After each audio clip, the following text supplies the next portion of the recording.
Abra sua Bíblia comigo no Salmo número 27, versículo 10. Diz assim a palavra de Deus: ainda que me abandonem pai e mãe, o Senhor me acolherá. Lindo, não é? Vamos ler juntos no 3? 1, 2, 3.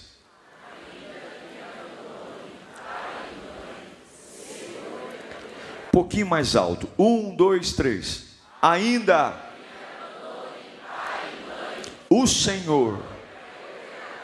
Curva a sua cabeça. Espírito Santo, a tua voz é a nossa força. Esse povo não veio até esse lugar por outro motivo que não seja te ouvir, encontrar a tua presença. Amanhã inicia mais uma semana, novos desafios, novos demônios, novas batalhas, novos ataques, e eu preciso estar revestido, Senhor. Fala conosco, ajuda-nos a viver o sobrenatural, ajuda-nos a esta palavra desatar os nós da minha vida, desatar as angústias, me dar norte, direção, vida, todas as confusões que o diabo plantou na minha alma, gerando conflito, fraqueza, escassez, dúvida, frieza, vai embora, que a tua palavra entre por uma porta, e tudo aquilo que me afasta de ti, saia por outra. Lava-me com a tua palavra, refrigera a minha alma, nós te pedimos isso em nome de Jesus, amém. Esse salmo é um salmo que afirma uma esperança, de que quando aparentemente os amores mais verdadeiros de um pai e de uma mãe, os amores mais puros, e talvez os amores humanos mais capazes de exercer um sacrifício, quando esses amores falharem, ainda há uma esperança.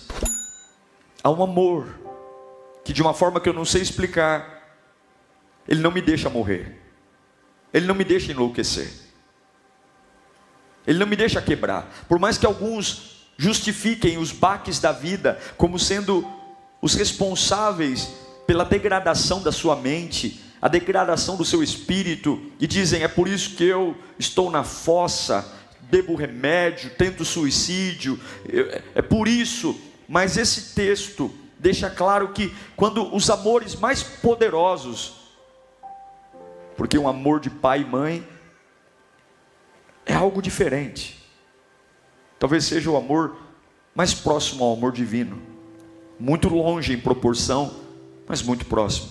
Eu amo minha esposa,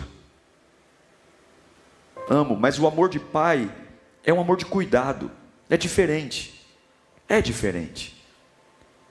E quando esse amor, se esse amor falhar, por um abandono, por um desprezo, por mais que doa, a Bíblia diz que o Senhor me acolherá. E essa ideia de acolher é a ideia de suprir, é a ideia de preencher. Não é o amor que me acolherá com dó.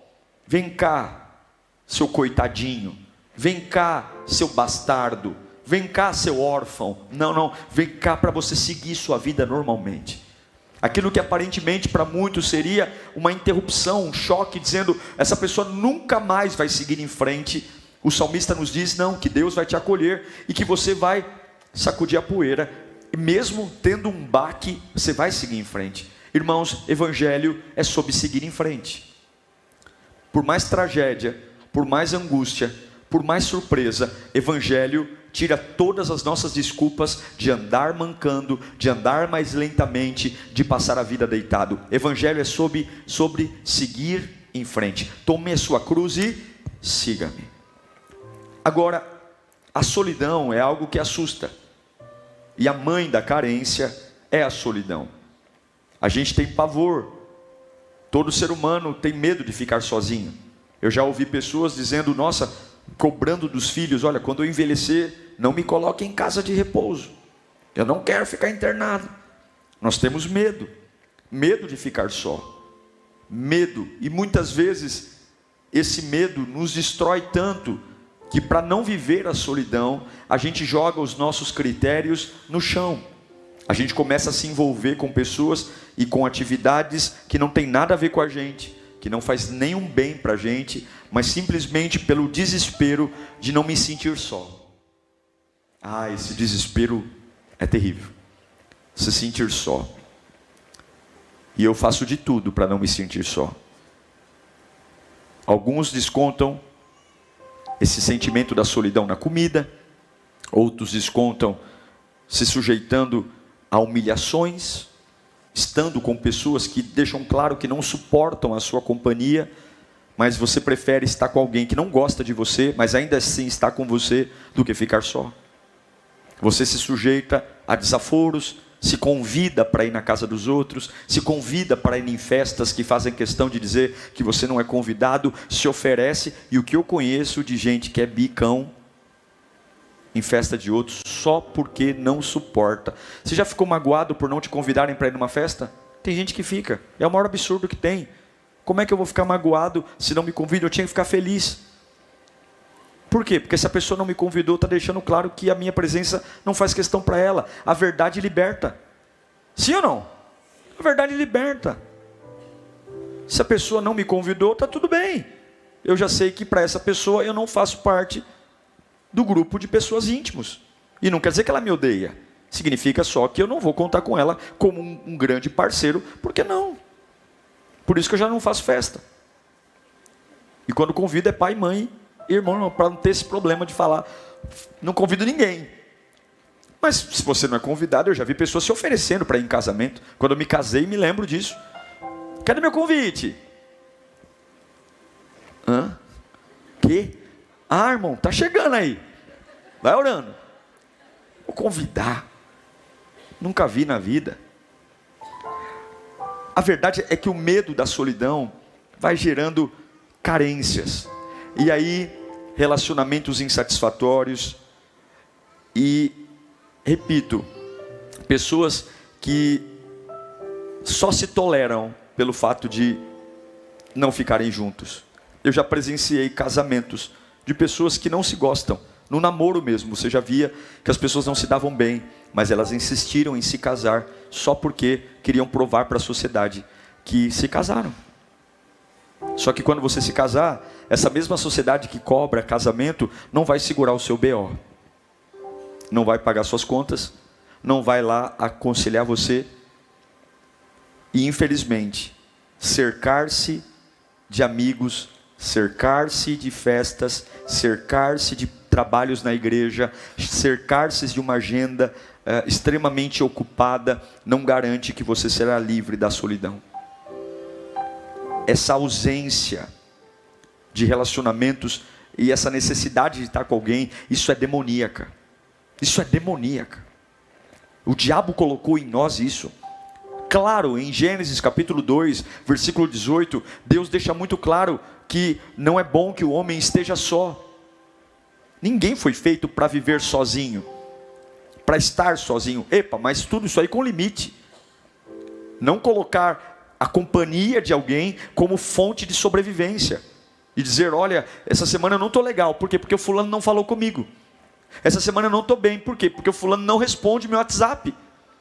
Tem pessoas que ficam contando kkkkkkkk no WhatsApp. Porque se o camarada fazia uma risada com pouco kkkk, é que ele é falso. Por que você não riu direito?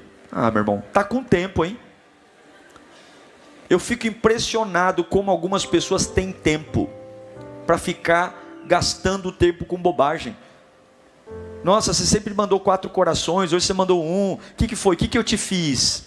Aconteceu alguma coisa? Nossa, você não está normal. Está tudo bem. Mas esse medo de perder pessoas, esse medo de ficar sozinho, esse medo de ser incompreendido, e daí os solitários se sentem o tempo todo insatisfeitos, carentes, tristes, inseguros, deprimidos, mas tudo isso por um erro enorme: confundir solidão com a presença de Deus na solitude. Porque a solidão é diabólica, mas a solitude é divina. Parece que uma coisa é igual a outra, porque tanto a solidão como a solitude marca a ausência de pessoas ao meu lado. Porém a solidão devasta, a solitude fortalece, a solidão destrói. A solitude me faz encontrar uma presença maior. E é por isso que alguns vivem numa busca constante de espaços físicos, onde todo mundo te vê, onde todo mundo te observa, e a sua vida é um inferno, porque você não vive, você sobrevive. É o tempo todo fazendo média, é o tempo todo tendo que impressionar, é o tempo todo montando encontros. A sua vida é cansativa, você chega de final de semana, está exausto, porque para você estar bem, tem que ter eventos, tem que ter encontros, tem que ter acontecimentos. A sua vida não flui, é você que cria. Você cria movimentos artificiais. É o tempo todo preocupado com quem você vai tomar café. É o tempo todo preocupado com quem você vai conversar. É tendo que dar uma satisfação para todo mundo, porque você quer montar uma rede de apoio que garanta que você não está sozinho. Mas a minha Bíblia diz que na multidão de conselhos e na multidão de amigos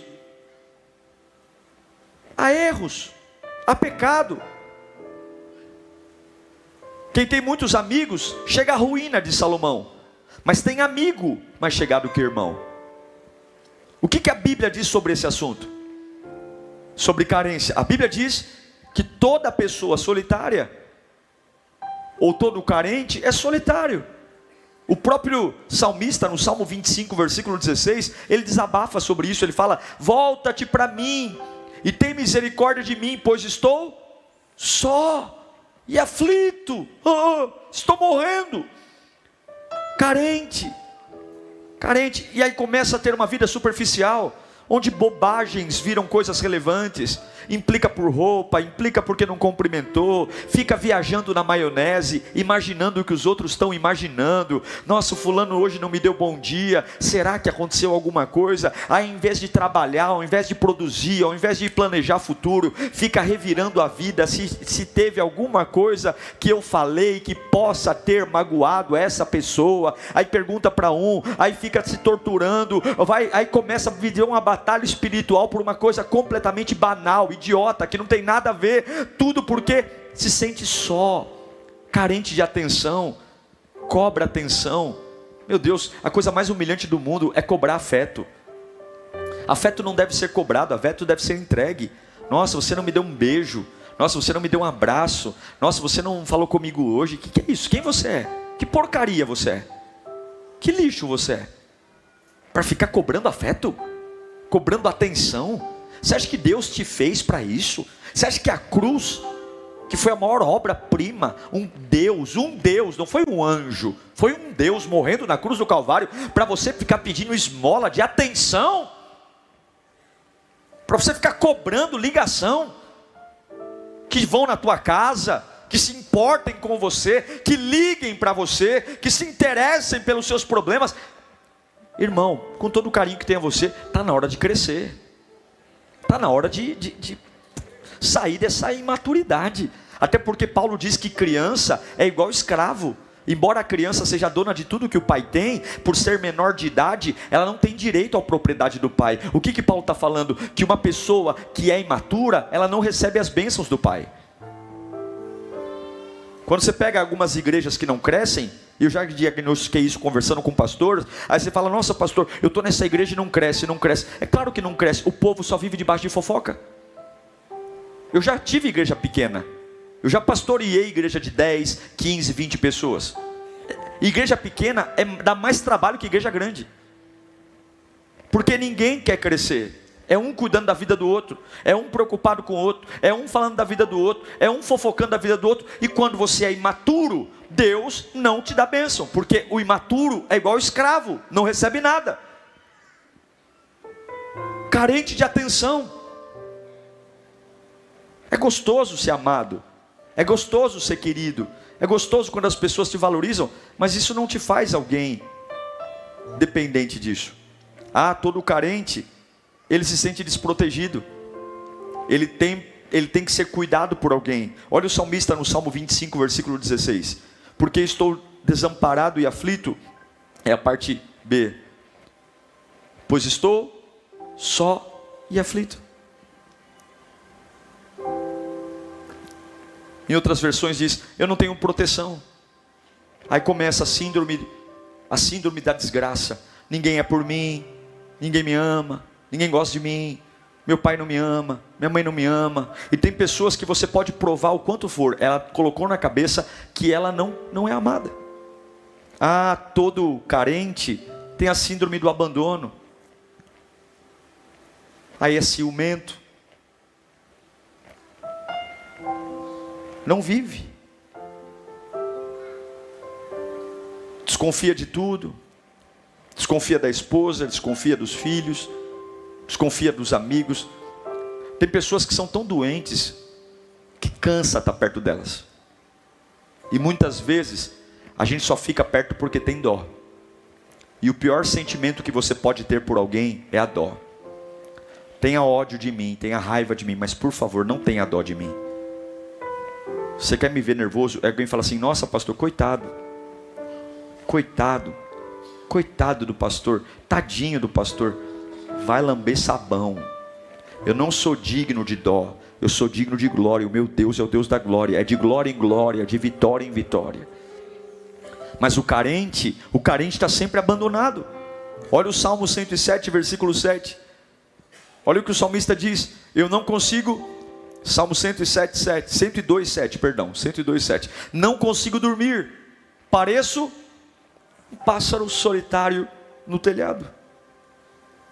Agora, ao contrário do que todo mundo pensa, a solitude, ou seja, há um lugar onde na minha vida não vai ter ninguém perto de mim, não vai ter amigo, não vai ter pai, não vai ter esposa, não vai ter filho. E esse lugar não é para eu me sentir carente, sozinho, desamparado. Mas biblicamente, os momentos de maior avivamento vieram da solitude.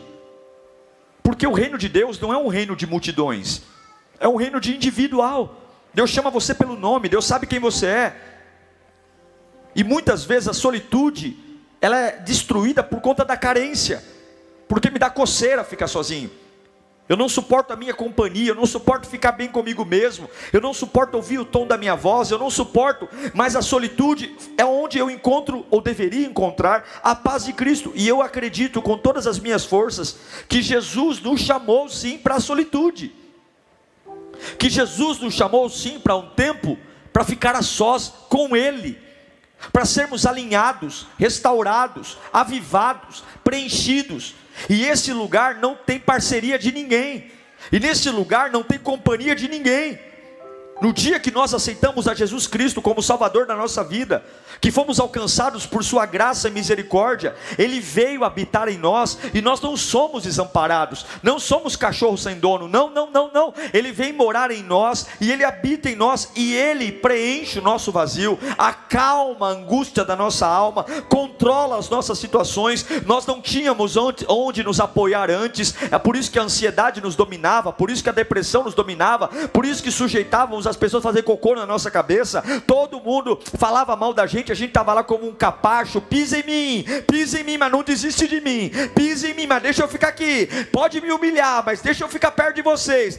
Pode me bater, riam de mim, façam bullying comigo, mas por favor, deixa eu ficar aqui, porque eu não suporto ficar sozinho. Mas eu acredito que quando Ele nos entregou o seu sangue, Ele nos tirou dessa necessidade de aprovação, de frustração, e assim aquilo que era solidão, aquilo que me matava, se transformou numa comunhão eterna com o Pai, onde momentos de solidão não são momentos de morte, mas são momentos de solitude, onde eu me renovo, onde eu me inspiro, onde a revelação da palavra vem. E eu acredito com todas as minhas forças, que Deus tem para você, não um vazio, mas um preenchimento, onde todas as pessoas que estão perto de você, podem ser importantes ou não, mas elas não têm nada a ver com aquilo que Deus tem para você, porque Deus não chama grupos, Deus chama indivíduos.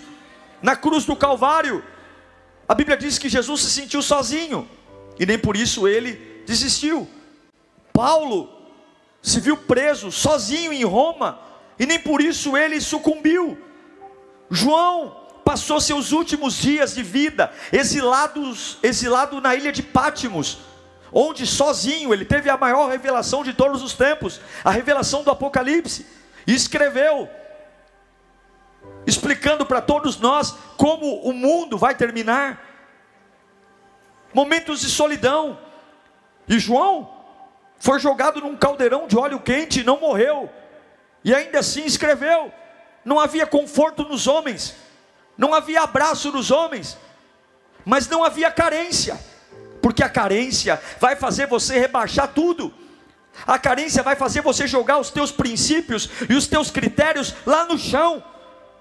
Tudo para pegar o primeiro banguelo que passa perto de você aí, tudo para trabalhar na primeira tranqueira que te oferecerem, tudo porque você esquece quem você é. E nós precisamos distinguir o que é solidão, que vem do diabo. E solidão não vem da ausência de pessoas, solidão vem de um vazio. Não me diga que você está sozinho ou se sente sozinho porque não tem companhia. Você não está sozinho porque não tem companhia, você está sozinho porque está vazio. Porque eu conheço pessoas que vivem em festas, moram numa casa extremamente lotada de pessoas e vivem em solidão. Solidão não tem a ver com quantas pessoas estão perto de você. Solidão tem a ver com o seu interior. Quando a gente olha para a Bíblia, Jesus tinha uma necessidade de ficar sozinho. Nos momentos mais decisivos do ministério de Jesus, ele se isola. Para alguns aqui isso é a morte. Para alguns aqui isso é terrível. Porque o tempo todo eu tenho que estar ouvindo. Eu tenho que estar em movimento. Tem pessoas que não desgrudam do WhatsApp em momento algum. Tem pessoas que falam, aconteceu alguma coisa, já corre. Isso é pecado. Isso é pecado. Isso é descontrole. Isso é loucura. Isso é ser uma criatura horrorosa, sem saber quem é, seu valor. Porque quem tem domínio não tem pressa. Quem tem governo não perde o controle. Você sabe, quem trabalha com vendas, você sabe que a primeira técnica de um bom vendedor é a teoria da escassez. Ele precisa gerar no cliente a sensação de escassez. De que aquele produto está acabando. De que aquele produto, se ele não comprar aquele dia, não vai ter mais. De que aquele produto é muito importante para ele. Ou seja, para vender rápido, ele precisa gerar no cliente a sensação de que o cliente não tem o suficiente, não pode o suficiente, e que o produto é maior que o cliente, e que é uma grande oportunidade para ele. O diabo é igual. Ele cria uma sensação de escassez. E ele começa a dizer para você o quanto você não tem, o quanto você não pode, o quanto você não é, o quanto você é fraco, o quanto você é vulnerável. Aí ele lembra do teu pai, lembra da tua mãe, lembra do teu passado, lembra das tuas crises. E você começa a aceitar qualquer coisa que ele jogue, porque em você não há força, em você não há condição. E nós também precisamos ter momentos de isolamento. Nós também precisamos ter momentos de não falar com ninguém, de não quero atender telefone. Você sabe que tem pessoas aqui que não têm a capacidade de dizer não? São tão carentes, meu irmão, você tem todo o direito de falar para alguém, eu não quero conversar sobre isso. Ah, mas é meu pai, eu não quero. Se é um assunto que te incomoda, problema do outro. Vai lamber sabão, eu não vou conversar. Não me interessa. Você sabe que tem pessoas que não têm condição de falar, agora eu não posso falar? Todo mundo é prioridade para você, menos você. Você está fazendo um trabalho importante, você tem que ter concentração, mas você sente uma necessidade de atender todas as mensagens na hora que as pessoas te mandam. O que é isso? Carência. Porque você fica pensando, se eu não atender ele na hora que ele manda, o que será que ele vai pensar? E o que os outros vão pensar não é problema seu. De Gênesis a Apocalipse, Deus nunca disse para você se responsabilizar pelo que as pessoas sentem em relação ao que você faz. Deus sempre disse, responsabilize-se pelo que você faz, e não pelo que as pessoas entendem. Você acha que toda a sua boa atitude é interpretada pelos outros como boa atitude? Você acha que sempre que você tem uma boa ideia, uma ideia de generosidade, as pessoas veem isso com bons olhos? Eu já tentei fazer tanta coisa bacana, e na hora de fazer, as pessoas veem com maus olhos. E quem já passou por isso? Só que você não foi chamado para administrar o que as pessoas pensam do que você faz. Fala comigo, o que os outros pensam do que eu faço. Fala mais alto, o que os outros pensam do que eu faço não é problema meu. O problema seu é entender se o que você faz é honesto, é bíblico e Deus está nisso. Se Deus está nisso, problema de quem gostou e de quem não gostou. Que Deus livre você disso hoje. Coloca a mão na sua cabeça. Essa necessidade de administrar o que os outros pensam, sentem, não é problema seu. Tem gente que nunca vai com a tua cara e está tudo bem. Tem gente que sempre vai ver a tua boa ação com maus olhos e está tudo bem. Responsabilize-se pelo que você tem que fazer. Que hoje o Espírito Santo te liberte disso em nome de Jesus. Pode baixar suas mãos. Então muita gente, mesmo cercado por muitas pessoas, se sentem só. Olha o Salmo 102, verso 6. Salmo 102, 6. Sou como uma coruja do deserto. Como uma coruja entre ruínas. Ele está dizendo, eu me sinto uma ave solitária. Agora, existe muita coisa, muita solidão, sim, nos orfanatos. Existe muita solidão nos asilos, nos hospitais, nas penitenciárias. Tem muita solidão em imigrantes que vieram da Venezuela, que vêm de outros países para cá. Há muita solidão em solteiros, viúvos. Mas também existe muita solidão em casas luxuosas, em mansões, em resorts. Em muitas solidões em palácios de governo. Tem muita solidão em multidões que você pega dentro do metrô, o metrô lotado na linha vermelha, gente saindo pela janela e solitárias, porque a solidão é um fardo pesado para pessoas carentes. Agora, o que eu faço disso?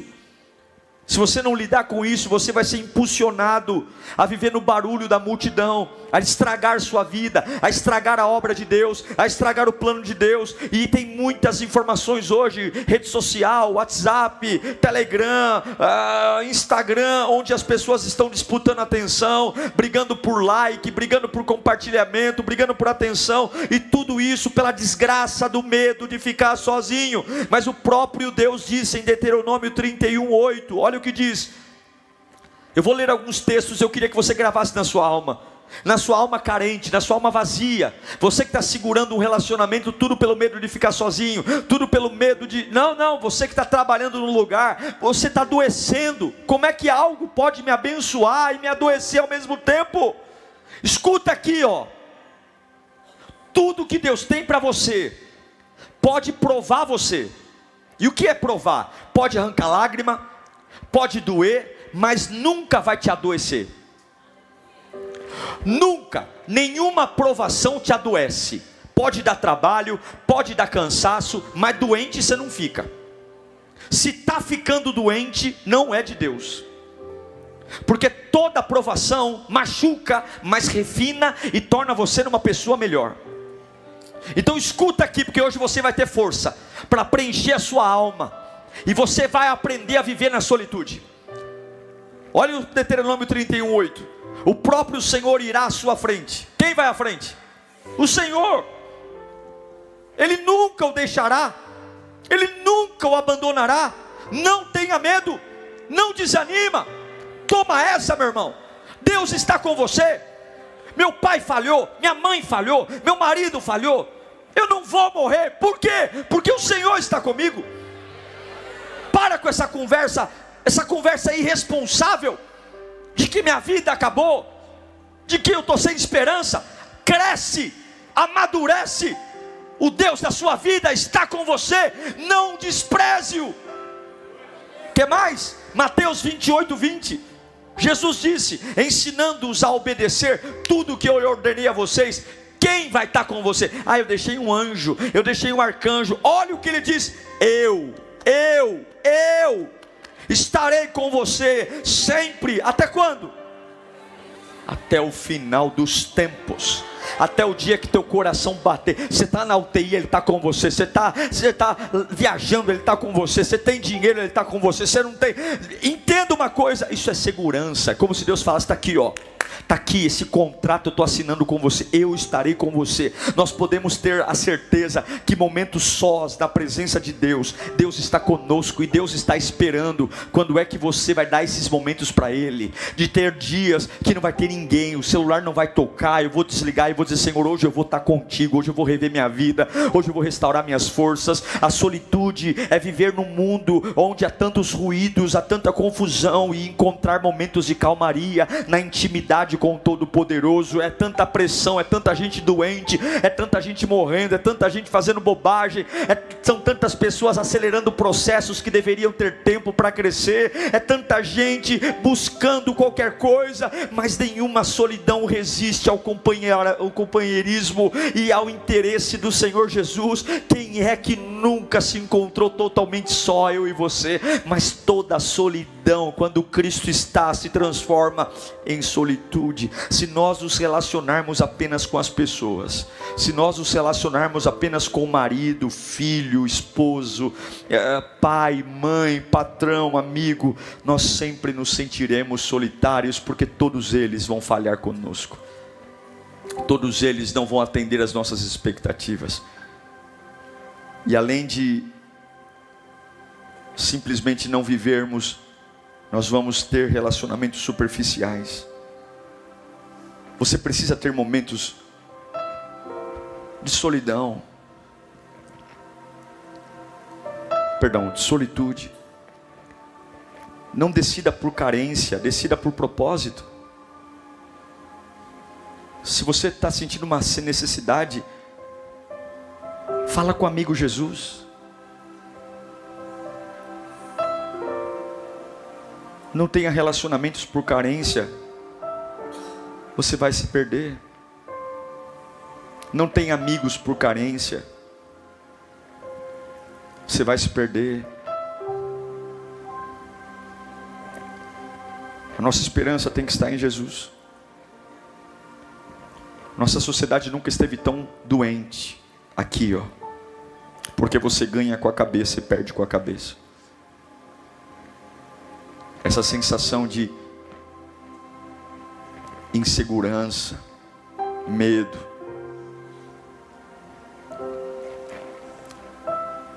Quando Jesus começa o seu ministério, aqui eu encerro. Durante 40 dias o Espírito Santo o leva para o deserto. E ele fica 40 dias sozinho. Quando ele foi escolher os 12 apóstolos, antes de começar a escolha, está lá em Lucas 6,12, ele vai sozinho para o monte, para orar.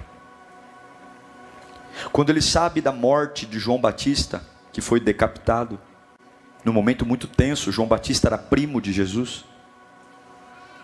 Em Mateus 14:13, a Bíblia diz que Jesus pega um barco e se retira para um lugar à parte no deserto. Após a miraculosa multiplicação de pães e peixes, isso está lá em Mateus 14:23, Jesus ele se despede dos discípulos, se despede das multidões, e ele sobe sozinho ao monte para orar.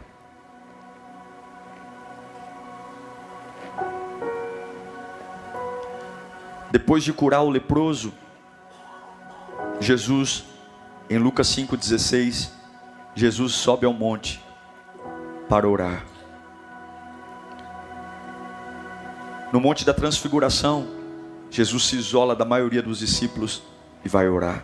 No Getsemane, Mateus 26:36, ele leva só 3 discípulos, mas ainda assim fica afastado. Jesus é o maior exemplo de que estar sem a companhia de alguém não é algo que mata a gente.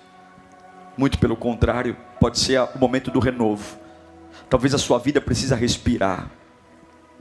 Talvez tem pessoas trazendo cheiros, odores que matam você. E ao ter comunhão com Deus, você vai entender que pessoas são importantes, mas elas não são fundamentais. Eu não sei para quem eu estou pregando aqui, mas eu só sei de uma coisa, que quando você aprende a viver a solitude, ninguém vai manipular você. Quando você aprende a viver a solitude, ninguém vai manipular você. Quando você aprende a viver a solitude, ninguém vai fazer chantagem emocional com você. Quando você aprende a viver a solitude, as pessoas vão respeitar você. Quando você aprende a viver a solitude, as pessoas vão olhar para você com a autoridade que há no nome de Jesus Cristo. E eu quero declarar em nome de Jesus: não tenha medo do silêncio. Não tenha medo do silêncio, não tenha medo do silêncio, não tenha medo. Eu não sei se você já experimentou se apresentar a Deus em silêncio. Eu já. Quando você não tem nada para falar. Mas como é maravilhoso, porque o silêncio, ele está intimamente relacionado à confiança. Quanto mais desesperada uma pessoa está, mais ela fala. É assim ou não é? Quanto mais desesperada uma pessoa está, ela fala. Tem gente que desembesta a falar porque ela está buscando um abrigo, ela está buscando uma âncora. Então ela fala. E alguns falam: deixa ela falar que ela está estressada, deixa ela falar que ela está nervosa. É a mulher sunamita que vai diante de Eliseu e Eliseu fala: deixa ela falar porque a alma dela está aflita. Sim, há aflição, mas quando você consegue parar e dizer: eu não vou falar nada, eu vou esperar, isso mostra que você está confiante. Eu não sei de verdade como é que você está enfrentando a sua vida, mas Eclesiastes capítulo 5 versículo 2 diz o seguinte: não te precipites com a tua boca, não seja precipitado com os seus lábios, nem apressado de coração para fazer promessas diante de Deus. Deus está nos céus e vê, e você está na terra, e por isso fale pouco.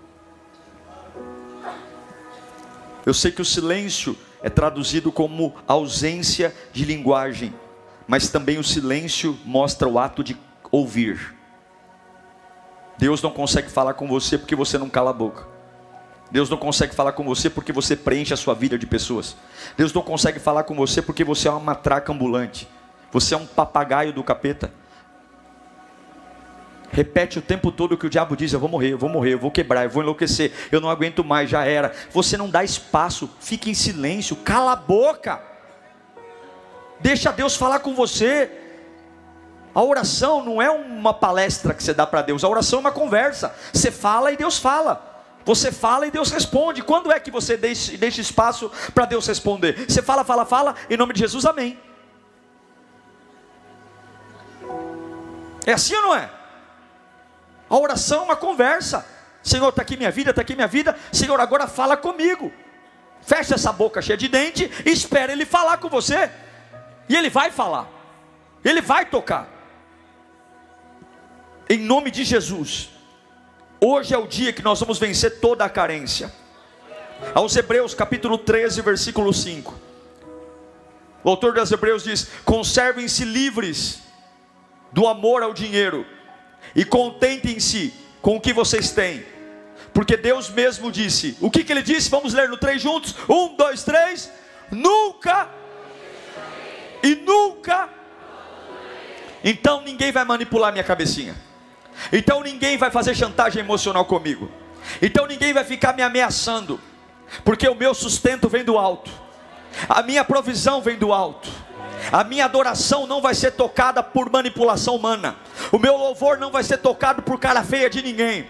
Eu não vou administrar o que as pessoas pensam. O vazio não vai me destruir, porque desde o dia que eu entreguei minha vida a Cristo, Ele passou a habitar dentro de mim. E cara feia e xingamento não vai mudar o que está acontecendo aqui dentro. Eu sei em quem eu tenho crido. Eu sei quem eu sou. Eu sei quem me abastece. Eu sei quem me sustenta. Eu sei quem me fez. Eu sei quem me garante. Não é amigo que vai comigo no vale da sombra da morte. Eu sei quem vai comigo no vale da sombra da morte, porque até em UTI tem um momento que ninguém pode me visitar. Até em UTI tem momento que a visita é restrita, mas Deus não se limita a possibilidades humanas. Quando ninguém pode me visitar, lá está o Senhor. Quando ninguém pode falar comigo, lá está o Senhor. Quando ninguém pode me ajudar, lá está o Senhor. Quando ninguém me entende, lá está o Senhor. Quando todo mundo diz que é frescura, lá está o Senhor. Quando todo mundo diz que é exagero, lá está o Senhor. Eu Eu não sou filho de chocadeira, eu não sou bastardo, eu não sou órfão, eu sou filho de um pai amoroso, que me ama, que tem um plano para a minha vida, que sonha os sonhos de Deus para mim, que entregou sua vida por mim. Eu não vou mendigar amor, eu não vou mendigar afeto, eu não vou mendigar atenção. Quem quer estar comigo, que combine com o plano que Deus tem para mim, porque se não quiser, eu não me prendo a cara feia, eu sou ligado no autor e consumador da minha fé, porque no dia mal é Ele que me ergue, quando eu caio é Ele que me perdoa, quando a culpa quer destruir a minha alma, é o sangue dele que me dá um novo caminho. Quando o pecado diz eu vou te destruir, o sangue de Jesus me põe em pé. Então eu quero dizer para minha alma: você não vai ter espaço, você não vai ter vazio, não haverá insegurança, não haverá carência, não haverá abandono, porque eu sou totalmente de Jesus, totalmente de Jesus, totalmente de Jesus, totalmente de Jesus, totalmente de Jesus, totalmente dele.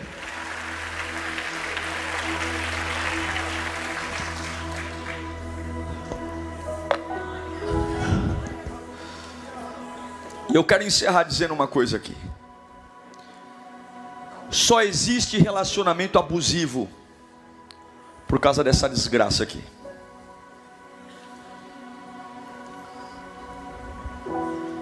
Mulheres capazes de trabalhar, de se sustentar,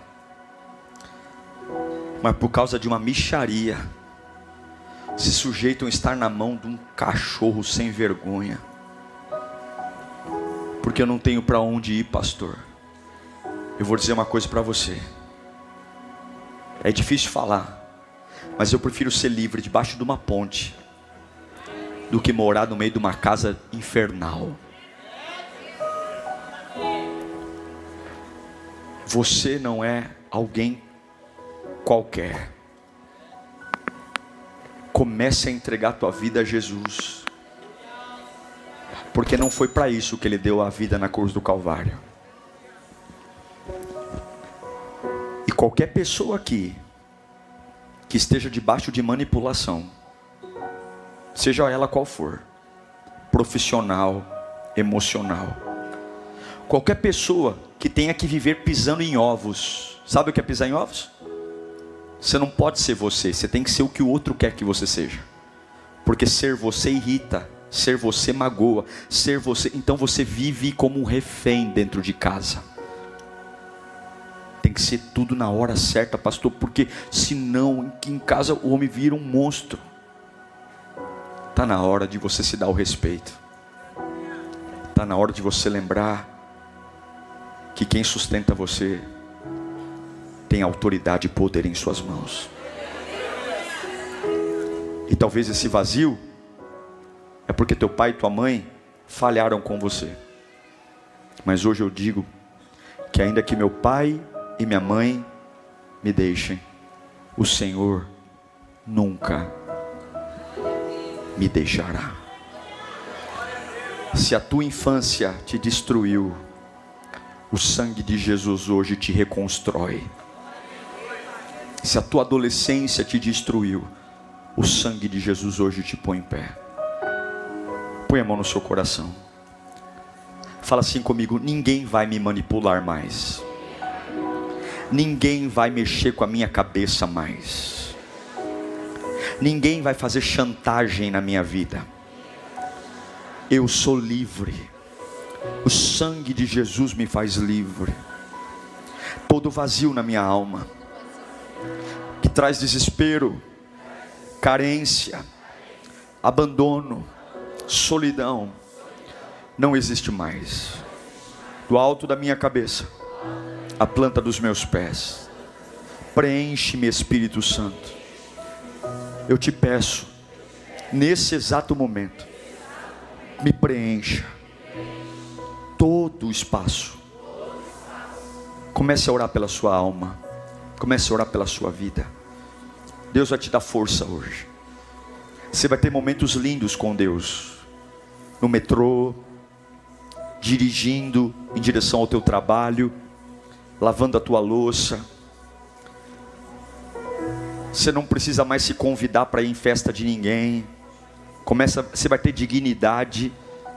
Você não vai ficar se oferecendo para ir na casa de ninguém.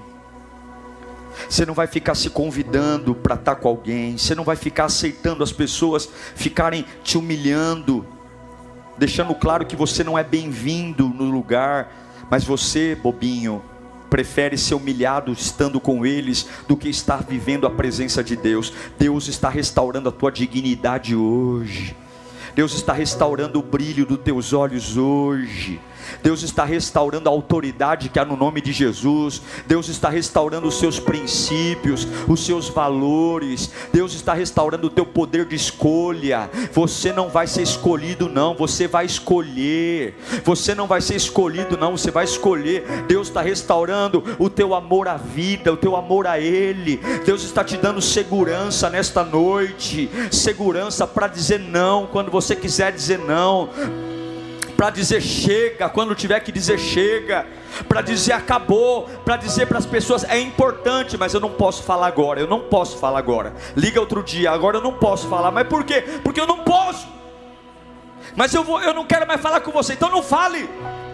Mas eu não quero mais olhar na tua cara, então não olhe.